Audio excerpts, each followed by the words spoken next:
I think it is a challenge to speak after such excellent presentations, especially that my speech is more on issues which are related to facts about female transition to retirement, or rather thinking about some issues that were tackled upon both by Elsa and by Nicholas on issues related to why we need to look at the labor market participation, and pension systems design in the context of providing sufficient pensions for men and for women. And my speech is to focus on women and to show some of the issues which are related to female participation on the labor market and consequences for pensions. As Elsa mentioned, when we think about pensions, they basically take the entire life course perspective. So what happens when we retire is an outcome of what happened to us when we were on the labor market. What was the participation, how much we earned, how much contributions we paid.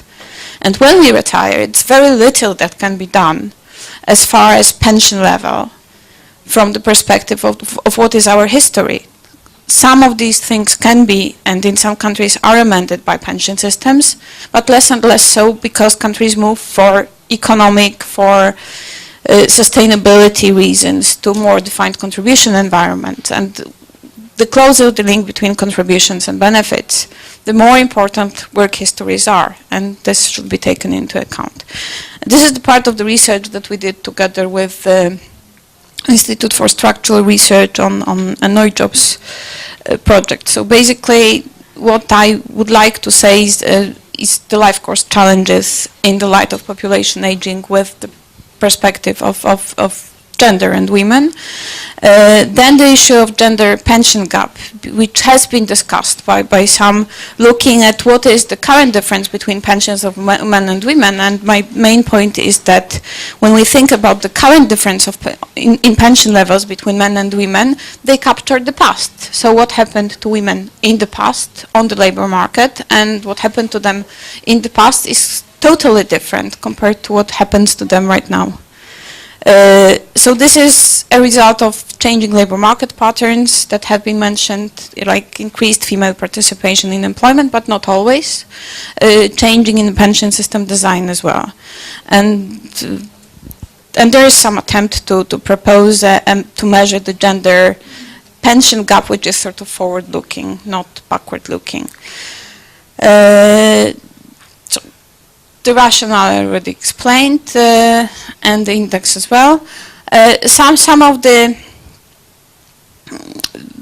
reasons why this issue came to my mind is is discussed is the work I did together with Paweł Strzelecki on analyzing the risk of minimum pensions for women in Poland, and we tried to look both at employment patterns and at the level of wages. It turned out that it's actually very difficult to get data on the combined perspective. So at retirement, what is the average, or what is the employment years of men, and also what is the level of wages which are taken into account for pension calculations. We got data from Social Insurance Institution that basically showed that if we look at the risk of men and women having minimum pensions, it is much higher for men than for women, both for the reasons of shorter working lives and lower wages.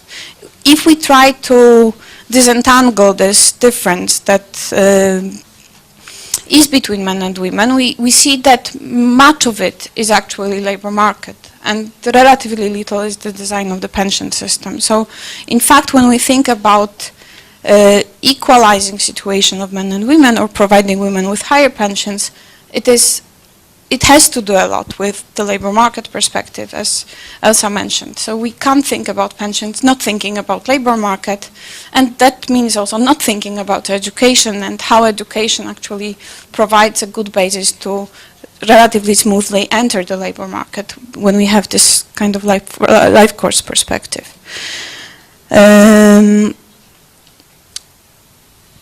If we look at the life course perspective, again, we don't have a lot of data on life histories, longitudinal data in Europe, but we can sort of do a trick of looking at the age profiles of labor market participation, which are cross-sectional based on the labor force surveys, and look how they change in time. And here are two examples of countries that have a bit different sort of characteristics of female labor market, but also we see changing patterns. So we have Spain, where female participation is relatively low, but we see that it increases in time. So in 1992 it was very low, and we saw very early decline in the employment rate of women, starting from early 20s. Then with time, in 2001 and in 2011, as you can see, we see larger and larger participation of women on the labor market from the age of 30 until retirement. So basically, women in Spain extend their working lives. They work more during the prime age and also at the later ages, but the entry to the labor market looks more or less the same. If we then take those labor market participation age profiles and we calculate what is the hypothetical number of years in employment, then we see that it increased in Spain from around 15 years to 25 in the course of these 2 decades because of this increasing participation in later ages. If we take Sweden, that has very high labor market participation of women, we also see some differences, both at mainly at the beginning of the employment career, but also a little bit at the end. So what we see is that between 1996 in that case and 2011, there were some changes in the moment of entry to the labor market, which deals mainly with the education, as I presume. That might add to that a little bit. What we see is that there is some increase in the labor market participation of women at older ages. So that also translates into some increase on the hypothetical years of employment. However, they are more or less stable in time, especially after 2000, ranging between 35 and 36 years. So basically, an average woman in Spain right now, assuming this age profile being constant, works for around 25 years, and an average woman in Sweden for about 35, 36 years. The usual way to calculate future pensions and to measure generosity or adequacy of pension systems is to take theoretical employment starting at certain age. In the case of the OECD, it is 20 years. In the case of European Union calculation and European Commission's calculations, it is 25 years, assuming that people work constantly until retirement age, usually 65. That means 40 years of continuous employment. If we look at this data, particularly for Spain, it is not 40 years of continuous employment. So this is an issue that we should think about when we look at these comparisons, because they have certain flaw in that the average life, as Elsa and as Nick said, that there are many breaks in employment careers, especially in the case of women who care for children, who care for their elderly parents.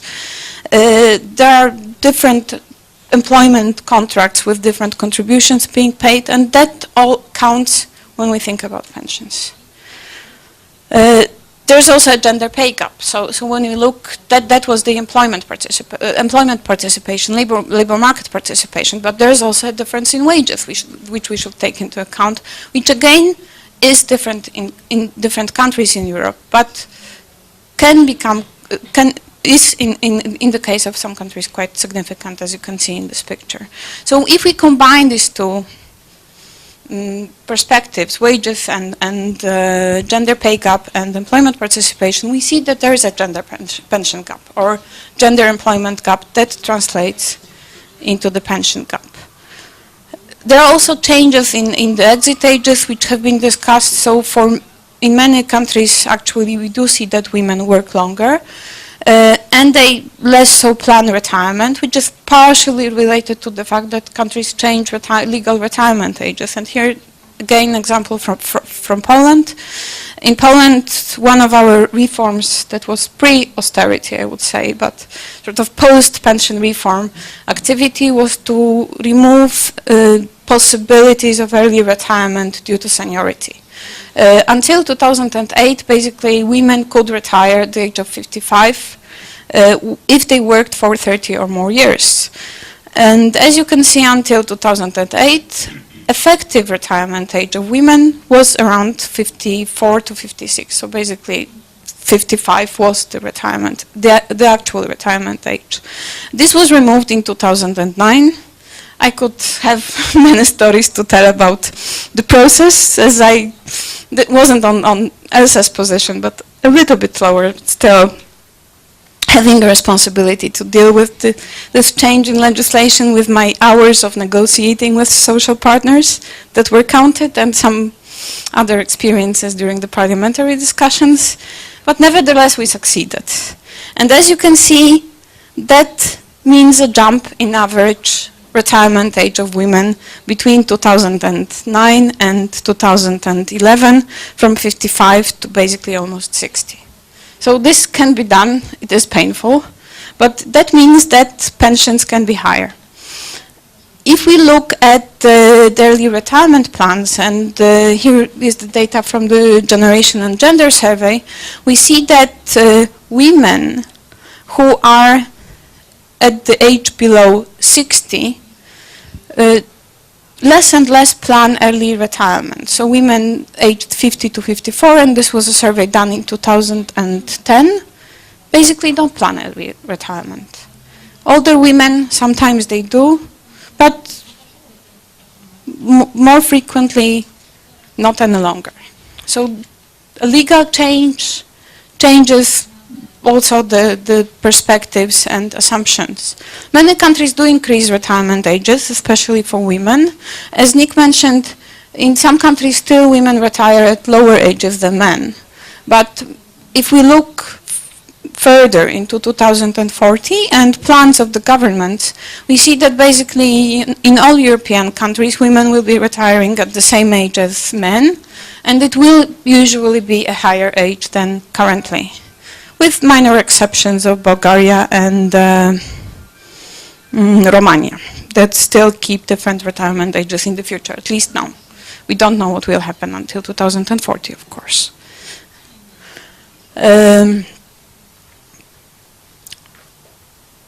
There are also changes in pension systems, as I have mentioned. So this shows how generosity of pension systems, using the future replacement rate, so this theoretical construct of what happens if women or if people work from 25 to legal retirement age, and they earn average wage, what is their expected level of replacement rate compared to the currently paid pension to a person who just retired. And as you can see in many of the countries, the generosity of pension systems is much lower. That also has an impact on pensions of women, especially if we think about shorter careers and lower wages.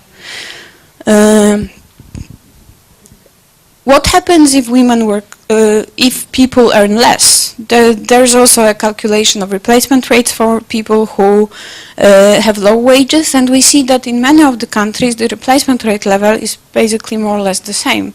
Very few countries have redistribution embedded into the system, particularly Slovenia, Denmark, and Ireland, where low earners can expect significantly higher pensions compared to their wages. So this is an issue which, again, for women is of crucial importance because of their future pensions. So basically, they cannot expect that pension system will equalize or will remove some of the differences which are due to the labor market participation.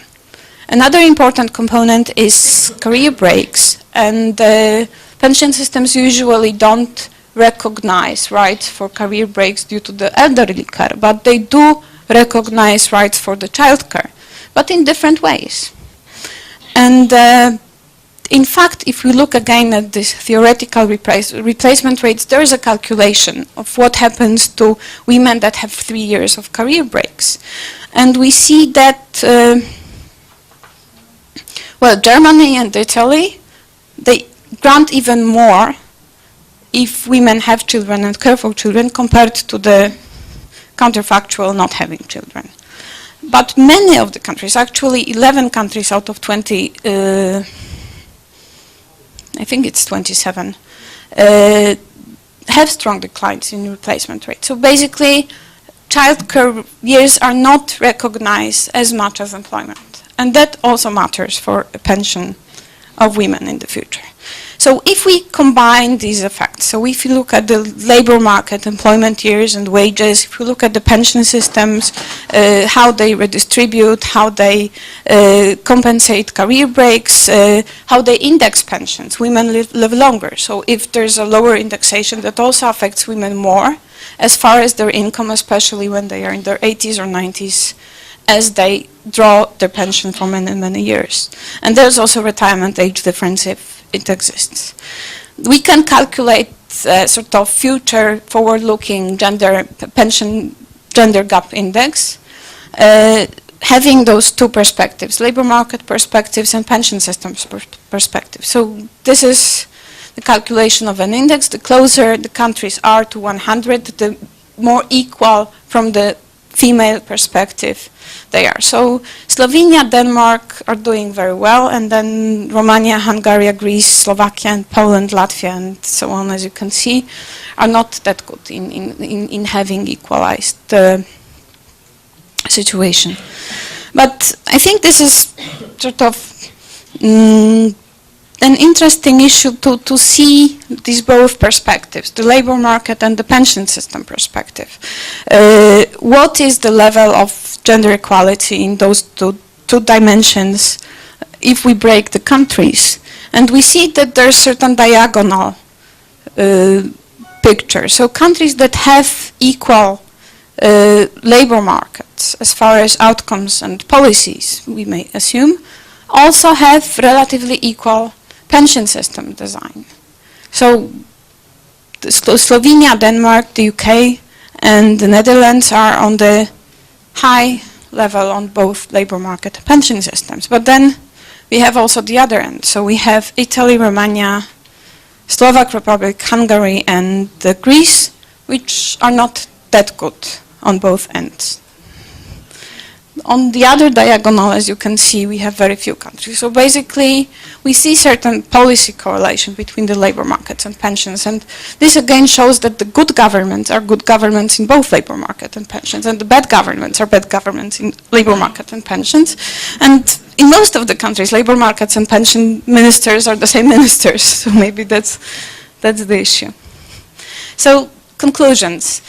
There's a changing position of women on the labor market and in the family context, and policy responses have to take these two dimensions into account. Many policy directions that currently happen